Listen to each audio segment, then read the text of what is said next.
This episode is brought to you by Vital Farms. Isn't it bullshit to have to question where your food comes from? At Vital Farms, you can trace your pasture-raised eggs all the way back to the source, the pasture. On the side of each pasture-raised carton of eggs, you'll find the name of the farm where your eggs were laid. And when you look the farm up on their website, you'll get a peek at all the sunshine, fresh air, and open space the hens enjoy. Learn more and find out where to buy them at vitalfarms.com. Vital Farms, keeping it bullshit-free. This episode is brought to you by Klaviyo, the platform that powers smarter digital relationships. With Klaviyo, you can activate all your customer data in real time, connect seamlessly with your customers across all channels, guide your marketing strategy with AI-powered insights, recommendations, and automated assistance, deliver experiences that feel individually designed at scale, and grow your business faster. Power smarter digital relationships with Klaviyo. Learn more at klaviyo.com/Spotify. That's KLAVIYO.com/Spotify. Welcome to the Human Capital Innovations Podcast. We're your source for personal, professional, and organizational growth and development, where we share original research, explore industry trends, and interview executives and thought leaders from across the globe. We hope you join us often for practitioner-oriented content around all things related to leadership, HR, talent management, organizational development, and change management. Maximize your personal and organizational potential with Human Capital Innovations Podcast. Do you enjoy the Human Capital Innovations Podcast? Please subscribe, leave a review, comment, share, and consider supporting the podcast on Patreon, even at the producer and sponsorship levels.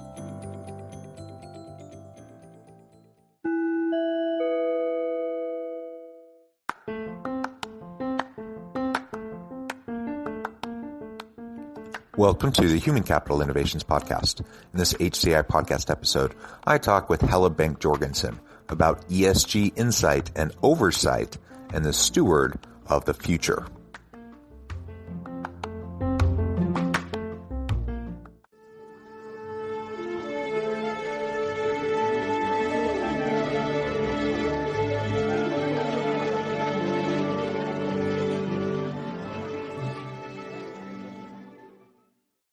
Helle Bank Jorgensen, welcome to the Human Capital Innovations Podcast. Thank you so much, John. It's a pleasure being here. It is a pleasure to be with you. You're joining us from Copenhagen. I'm in Honolulu. So we have quite a time difference between us as we're joining together today. But those are the wonders of technology, isn't it? It's amazing. It's a wonderful opportunity to be with you. You have such a wonderful background. And today we're going to be talking about ESG insight and oversight and the steward of the future. The steward of the future piece is based on your recent book, Steward of the Future, a guide for competent boards. So we'll be talking about your book. And of course, we want to get into ESGs and really talk more about what organizational leaders and in this case, particularly boards can do along those lines to help with those sorts of goals and responsibilities within organizations. As we get started, I wanted to share Helle's bio with everybody. Helle Bank Jorgensen is the CEO of Competent Boards, which offers the global online climate and ESG competent board certificate programs with a faculty of over 100 renowned international board members, executives, and experts.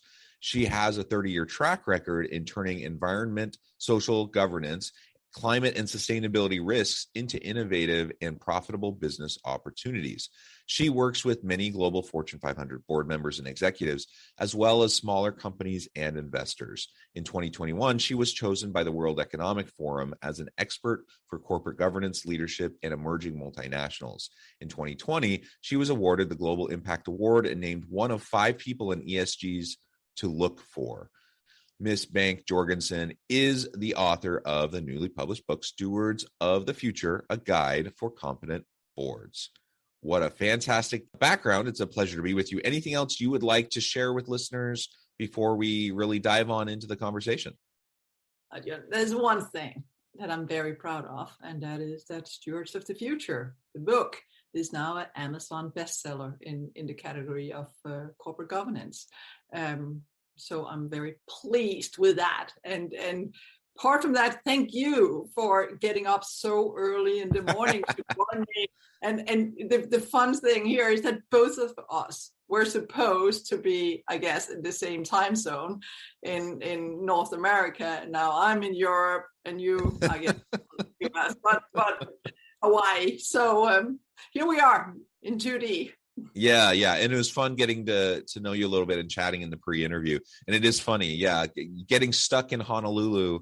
There are worse things, but we were both joining each other from our hotel rooms in our respective locations, not where we planned on being today when we originally set out to record. So yeah, thank you for your flexibility. And I'm just super excited to really dive on in.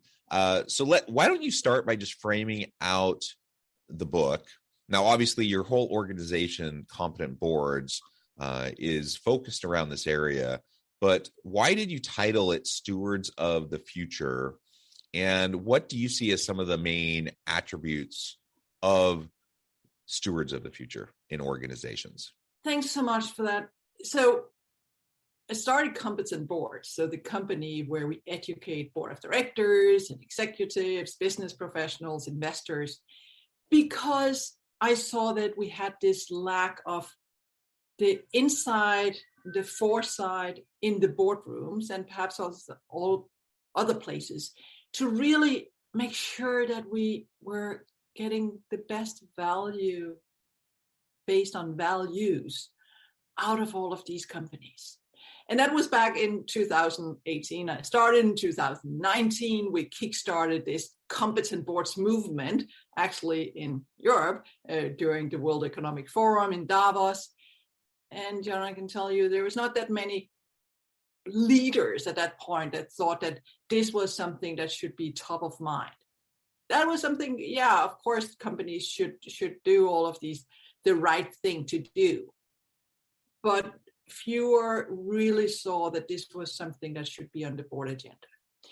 Stewards of the future. What we talk about a lot in, every time is like stewardship. And you can look at stewardship as stewardship of your money, right? Stewardship of the land, stewardship of other matters, water, etc.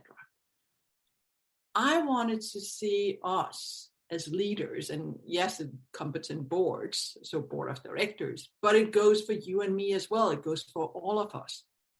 How can we be stewards of the future?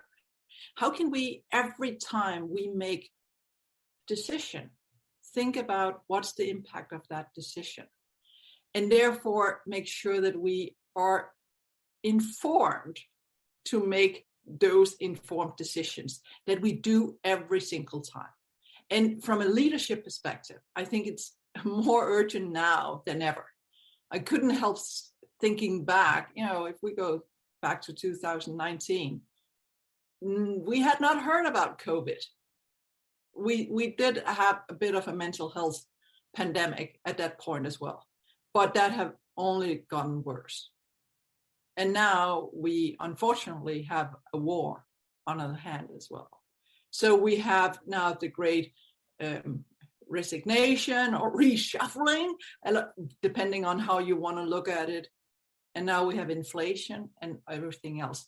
So if we as leaders, if we as board of directors, as we as investors, as we as human beings, do not see ourselves as stewards of the future, I think we're letting down not only our employees, not only our customers, not only our suppliers, we're actually letting down our kids. Yeah, well said. And you're right. Boards of directors and executives and leaders in organizations, they're all stewards. We're all stewards within our own spheres, within our own arenas. And it's important for us to consider all those different facets and areas of stewardship. And they're all important.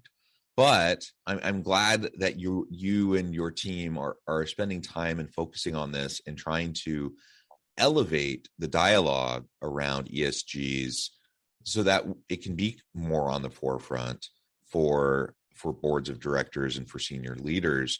Because like you said, it never has it been more important for the environmental, social, and governance components and considerations to really be given the full force of the power in organizations. There is so much opportunity for good if we just direct or redirect some of our energies towards those areas, and we can still be very profitable businesses. We can still be very successful in a traditional sense, but also kind of more from a stakeholder capitalism perspective, also recognizing, triple bottom line components and making sure that we're doing good for everybody. We're doing good for everybody, not just driving profits or value for shareholders, but really making sure that everyone, all constituencies, are being benefited through what we're doing in our organization. Yeah, and I think if we go some years back, yes, you need to choose, right? I mean, kind of like, okay, we're doing this and we're good corporate citizens. However, it does cost us a little bit of money, and we're hoping on the reputational impact and all of that. Now, you have those that are going to finance you, your bank, and if they're not already doing so, they will ask you questions about your environment, social governance issues. Not from a good heart perspective, but from a simple risk perspective. Will they get their money back? Your employees, if they're not already, they will be asking you about what's the purpose? Are we here to do something that's going to harm future generations? Or are we here to do something that's part of the solution? Talent, if they have not already, if you are able and if you're a successful company, you will hopefully be hiring people. And if they have not asked you a question about what's your purpose, how does your values align with their values, they will. So, customers, all of these different stakeholders, and you said stakeholder capitalism. I mean, again, this is not for see how good we are. This is simply, if you're not doing this, you're not going to be sustainable in a financial way of thinking, right? So that's the positive thing now. It's, if we can find anything positive in this world, it's like all of these things are aligning.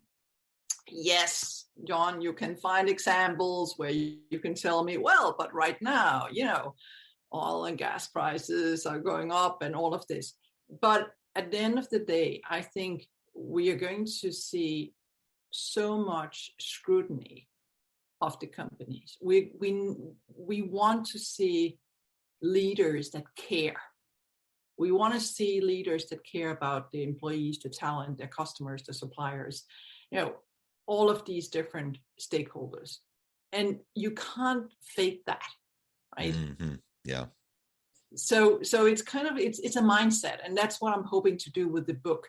And of course, all of our, the ESG and climate compass and boards certificate and designation programs, kind of like have that, both get the insight, get the foresight, have that mindset, have a network of other global leaders that you can bounce ideas on and say, what are you seeing?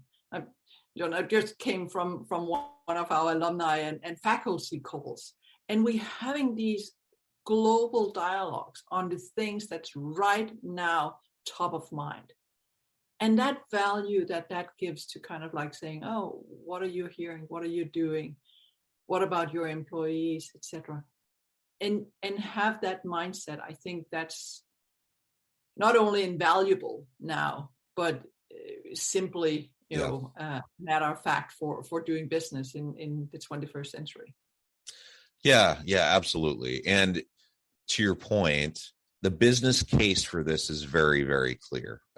If for no other reason than just the pure bottom line dollars and cents of the organization, everyone should be focusing on ESGs. It's just a matter of fact. And it's the expectation more and more of investors. It's the expectations of governments and regulators. It's the expectations of employees. People want to work for for organizations that are doing good with the power and the influence and the money that they have, that they put back into the economy. And so it just has to be a focus of organizations and the organizations of tomorrow if they're going to stay relevant. Even if you don't actually care at all about climate issues, or you don't actually care about social impact issues, you do care about profits, you need to be focusing on this. And so I think all of that's wonderful, and you're doing great work there.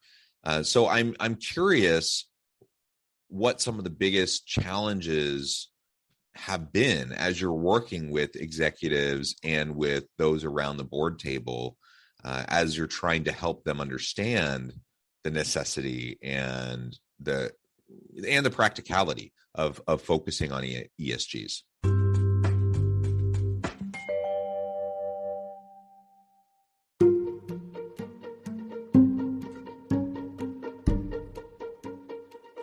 Welcome to the Human Capital Innovations Academy. Courses, micro-credentials, and certificates to upskill and reskill for the future of work. All HCI Academy courses, micro-credentials, and certificates are designed, developed, and delivered by award-winning and internationally renowned scholars, educators, thought leaders, executives, and practitioners. Our courses, micro-credentials, and certificates will help you make your mark on the future of work and make an immediate impact in your organizations. Check out the HCI Academy and our many course offerings and certificates to upskill and reskill for the future of work.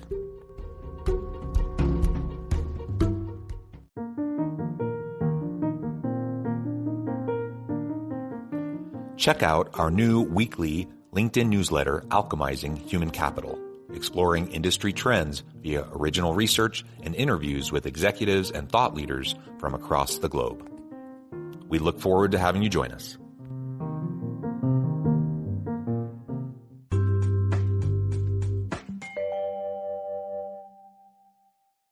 Going back to that mindset and going back to what you said kind of like before, well, we can do all of this, but how much money will this cost? Instead of saying, okay, if we don't do this, how much money will it cost us? So there's a bit, and I see this change all the time, where suddenly you have more, instead of thinking silos, you think, how do all of these things interrelate? Instead of thinking short-term or long-term, you think, how do I make the right short-term decisions to get to the right long-term outcome? And that's perhaps where we talk ESG, and sometimes when you talk ESG, you could say, well, that's financial and it's a little bit of tick boxing, where you want to also think about the impact of those different actions that you make. And we can discuss a lot about all of these, but I see you have a little bit of that. Oh, they're activists that's coming and saying something about our company, and why? And I'm like, okay, put yourself in the shoes of an activist. Put yourself in the shoes of your talent. Put yourself in the shoes of your customers. What are the questions you would ask this company? So you should not be, hopefully, surprised when you have those questions coming at you. I hear still, you said that I worked with this for 30 years, so but I still hear this like, well, investors want this, and it's so hard, and then we have those other investors, and then we have those short term, and then I'm like, well, you're getting the investors you deserve. If you are the one who say, this is our purpose of our company, this is what we stand for, this is our business model, this is how we're making money, this is our values, this is all of these different things, and you put that in front of your, you could say key stakeholder, if we say shareholders, you put it in front of your key stakeholder, if you think employees, etc., and you get the shareholders you deserve, you get the employees you deserve, because you need to be able to communicate. And that's some of the things that I see is changing, where it's been like when I grew up, right? I mean, we didn't have all of these, going out on social media and talking about a company. That was not it. But now we need as leaders to listen. We need to use our ears, put the ears to the ground, listen to what it is that both the young people are saying, our customers, and all of the other stakeholders, and figuring out how do we communicate best, but know what it is that the values of the companies, know the purpose of the company, know your stakeholders, communicate to them what you believe is most important. If they disagree, they might be out of there. If they agree, you're having, people that trust and that loyalty. I think those are all really good points. And I can't help but think a little bit about just the shifting kind of sentiments and attitudes amongst cohorts of the labor force.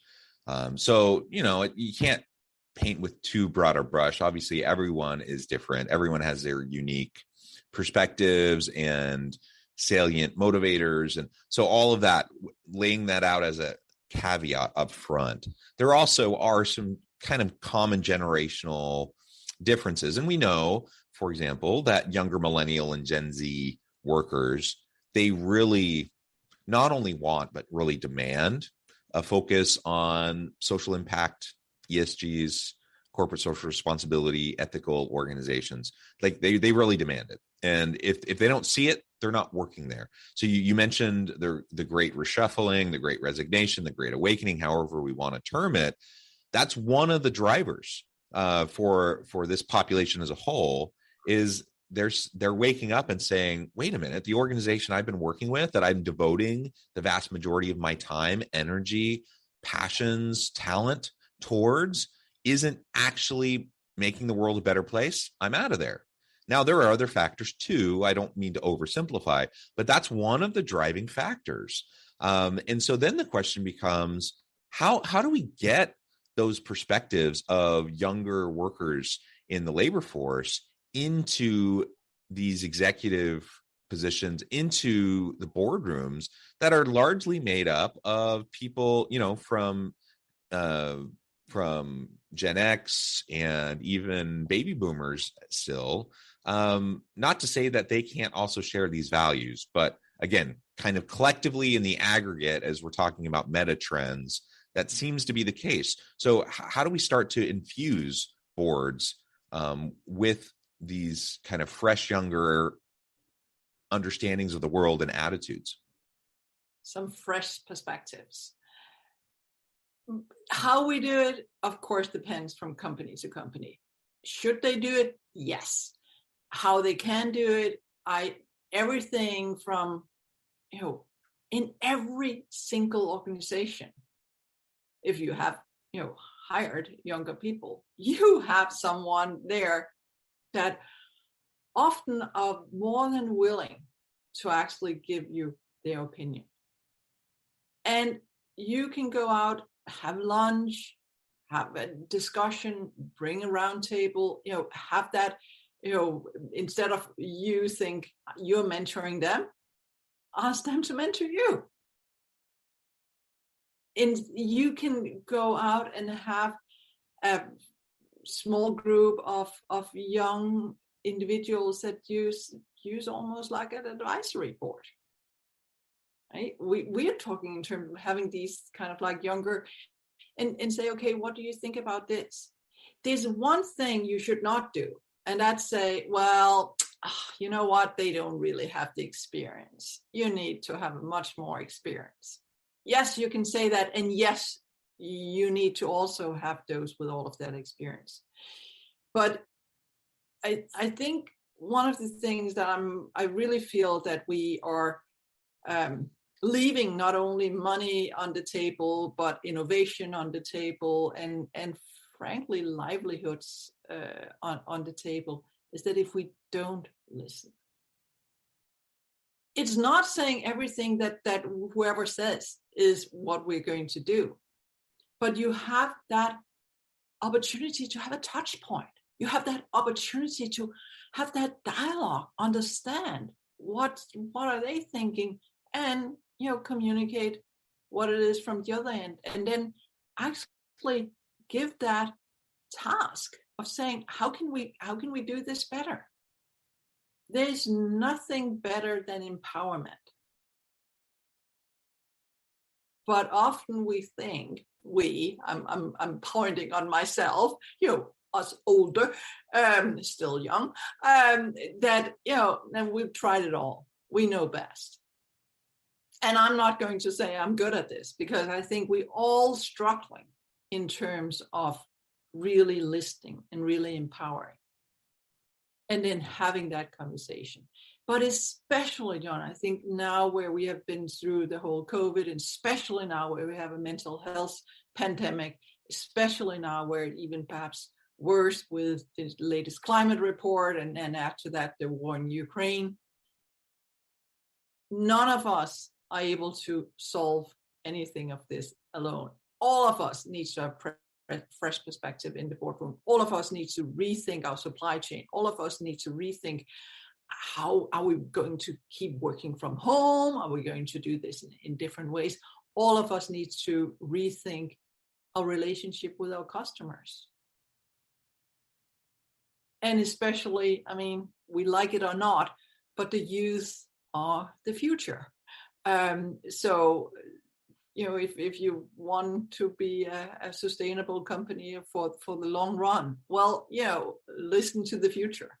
So well said, Helle. It has just been a pleasure. I know at the time, I'm going to have to let you go here in just a minute. It is flown by. So much that you just said there that is so wonderful. And I would love to unpack it all. We just don't have the time. You're welcome back anytime we can continue the conversation. I will just note before we start to wrap up that, again, there are lots of ways that you can tap into the wisdom, the insights, and the perspectives of younger individuals in the labor force. Simply have conversations with them, right? If you're mentoring and coaching them already, have conversations and seek their input. You can do more formal things like creating shadow boards. There's all sorts of things you can do to gain those perspectives. And that doesn't discount the value that the experience, of those who are more experienced on your boards that they bring. That's important too, of course. But let's not forget that we have these great resources there, right there before us, if we can tap into it. As we wrap up today, I just wanted to give you a moment to share with listeners how they can connect with you, find out more about your work, and then give us a final word on the topic for today. Well, thanks so much. Yes, it's flown by, and I'm glad to hear that you read Stewards of the Future, a guide for competent boards, and the shadow boards that I did not mention. So thanks for that. And clearly you can connect with me via LinkedIn, Twitter. So Helle, Helle, and then Bank, Bank, and then Jorgensen, Jorgensen, Danish name, and competent boards, easier, competentboards.com. And clearly the book, not only in Amazon, but in Barnes & Noble and Indigo and other bookstores. So my final comment, I guess, one of the things that we did talk about and I put in the book is also wisdom from indigenous, this 7th generation principle of thinking about every small thing we do, every action we take, especially perhaps also the bigger one.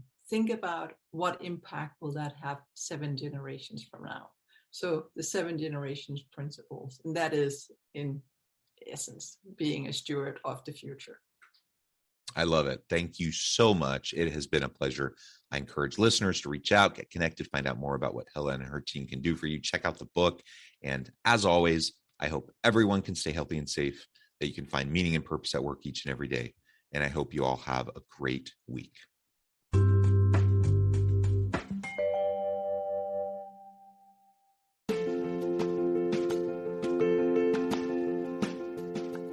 Bluer Than Indigo Leadership, the journey of becoming a truly remarkable leader. Early in my adult life, I learned about an Asian proverb that translates as bluer than indigo. If you think about the color indigo, it is a brilliant, deep, and vibrant blue, what some would call the bluest of blues. To have something that is bluer than indigo is rare and truly remarkable. Contrary to popular myth, there is no one-size-fits-all or cookie-cutter approach to effective leadership. There is no silver bullet, no secret sauce, no go-to model that will solve all of your problems. The truth is, great leaders have all had their unique strengths and flaws, and have all had to discover and then pave their own distinctive path in their life's journey to fulfill their leadership potential. Bluer Than Indigo Leadership will help you discover your own path and explore those ordinary, everyday actions that will help you respond to an uncertain future and produce extraordinary results for your individuals, teams, and organizations.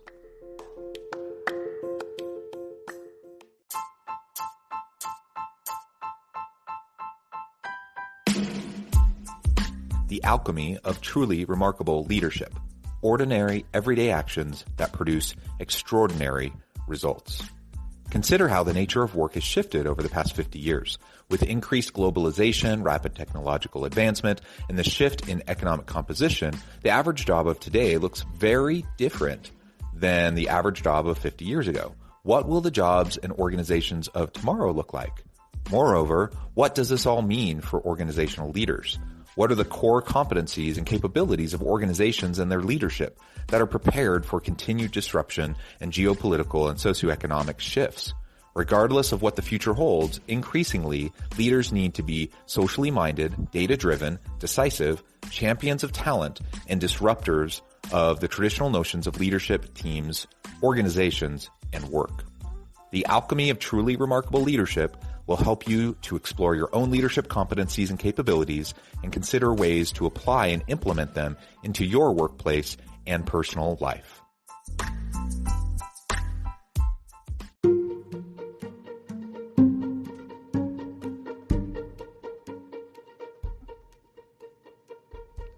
Check out Human Capital Innovations magazine, Human Capital Leadership. Human Capital Leadership is a free, interactive e-magazine with the mission to help individuals, leaders, and organizations find innovative approaches to maximize their human capital potential. We publish issues quarterly in August, November, February, and May. Take a look at the latest issue and let us know what you think.